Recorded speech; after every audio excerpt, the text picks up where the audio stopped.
South Africa's maize farmers shrugged off a jittery start to the planting season, marred by higher input costs, heavy rains and severe power cuts. Despite lower production, farmers turned out the second biggest crop harvest in history. Free State farmer Pierre Van Zyl is pleased with his yield, the largest he's seen in 7 years. This year's harvest is very good, much better than we anticipated. It started very wet and we were worried that there would be flood damage.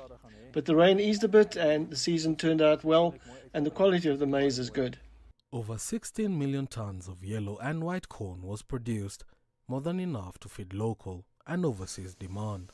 South Africa will have over 3 million tons for the export markets. Large part of this will go to the Far East. If you think about the China market, Vietnam, South Korea, Japan, those are some of the markets that will be buying a lot of yellow maize. And of course, the African market for white maize will be also an important one. Higher yields were driven by a good spell of rain.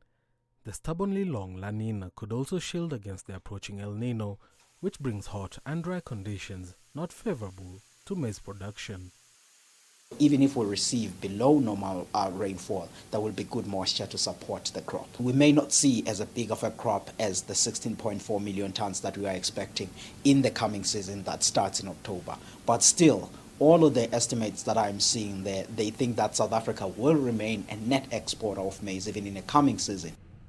Farmers have stored some of their grain for next season and put contingency plans in place. We'll do things a little differently. We'll plant a little later. We might plant more sunflowers that can handle the drought. We'll make our plans to get through. We are aware of it and we have learned from El Ninos before.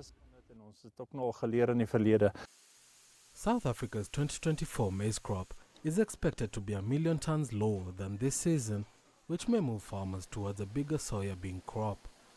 But it will all depend on the intensity of El Nino, which is expected to push the mercury to record highs never seen in many parts of the globe. Ian Kinywa, CGTN.